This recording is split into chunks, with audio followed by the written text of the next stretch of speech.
Hi everybody. Hi. We just wanted to give you a quick update on last week.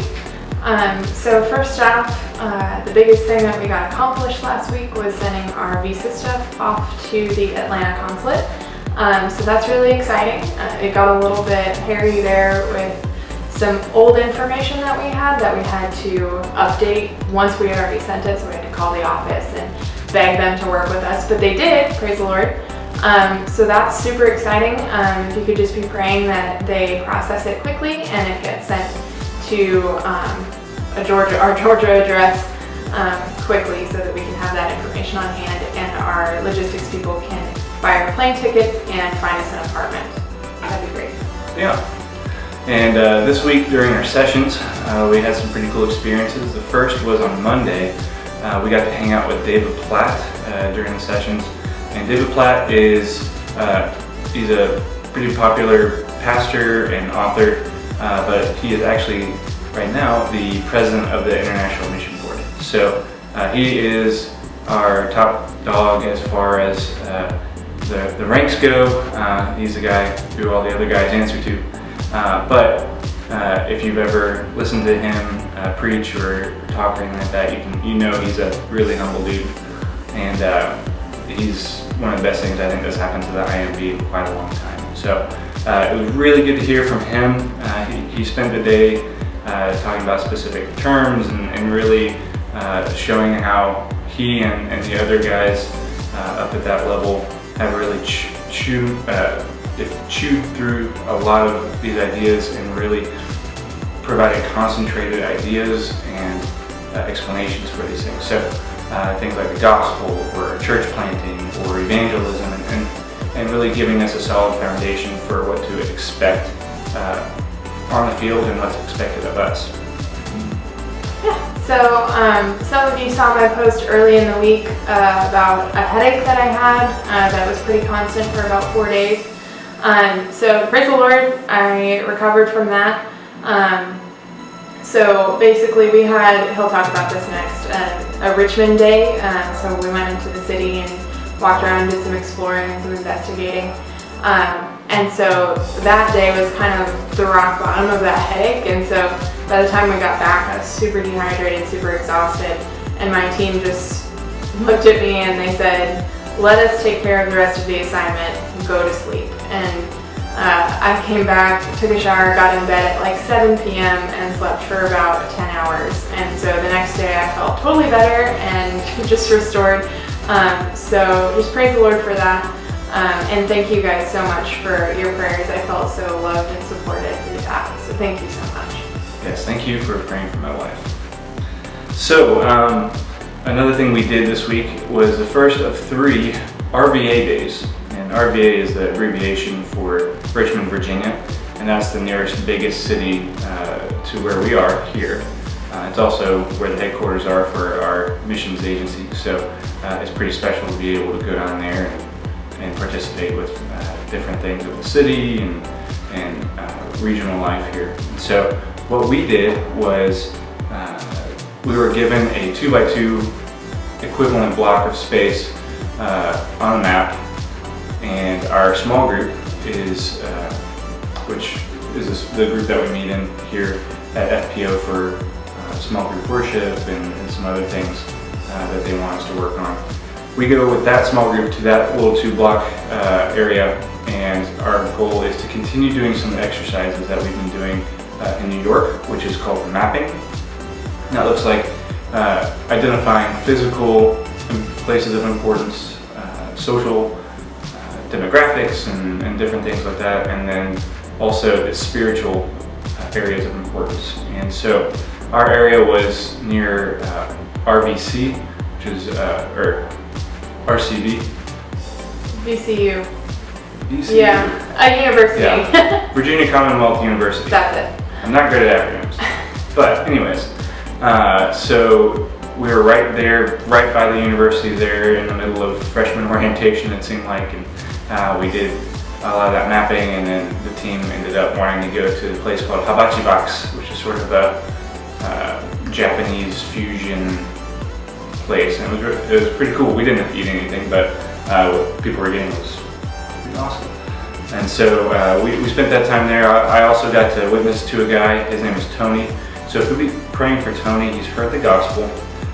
He was begging outside of a 7-Eleven, and we bought him some food and shared the gospel with him, but he just didn't want to have anything to do with it. He just wanted things to keep him alive, I guess, or to satisfy his needs. So he just wasn't accepting the gospel. But if you'll pray for Tony specifically, he's heard the gospel, and now it's the ball's in his court to respond to the gospel.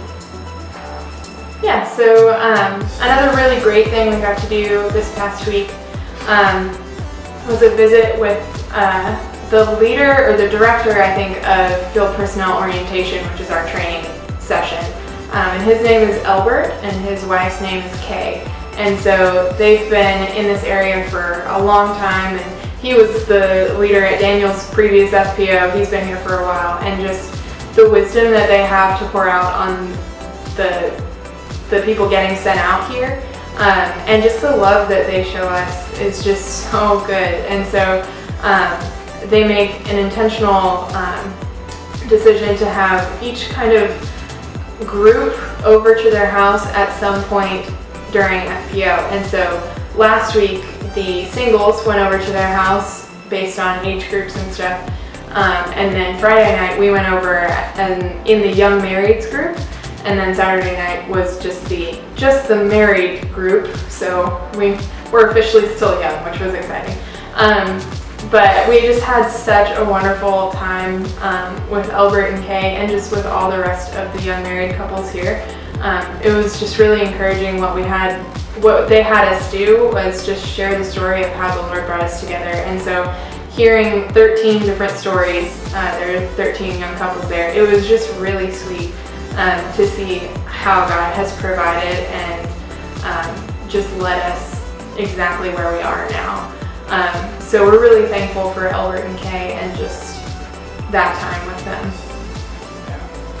And then Sunday, what Sundays look like here at FPO, Field Personnel Orientation, is you start the morning off with your small group, and you are basically simulating house church, but we don't really consider them churches, but we're doing things that a house church would do. So that's prayer and worship and sharing testimonies and reading scriptures and diving into that stuff together. And so we have this small group of people going to the same region that we're going to, and we're actually small group leaders. I don't know if we talked about that last video or not, but we got to spend that time with them on Sunday morning, so we're still getting fed, we're still having fellowship, and that's really good. And then in the evening, we do a thing called cultural worship. So it's the responsibility of the cultural worship team, which is just a sub-team here. We all break up into different teams to make this whole FPO machine work. And the cultural worship team's job was to simulate a worship service in another culture. Pretty straightforward. And so this Sunday, or yesterday, was South Asia. So it's like India, so things like Hindi, Hindu, Muslim, some of that context mixed together. And so the praise and worship music was in the language of that area. The preaching and the storying was in the language of that area and in the context. So when there was a story and at the end there was a celebration, when people are dancing around, it's not, we're not going to dance like Westerners. They're dancing like Hindi people would. And so it's little things like that. The goal is to expose families to these contexts as best as we can, simulating them with what we got to help them acclimate earlier to the field than just throwing them in and like, oh, this is a whole different thing. So it's a lot of fun. Next week I'm going to be playing in the Sub-Saharan Africa cultural worship, so djembe, cajon, and all that fun stuff. And yeah, it's going to be a whale of a time. So thanks for continuing to pray. We'll try and keep you guys updated, and I guess we'll see you next week.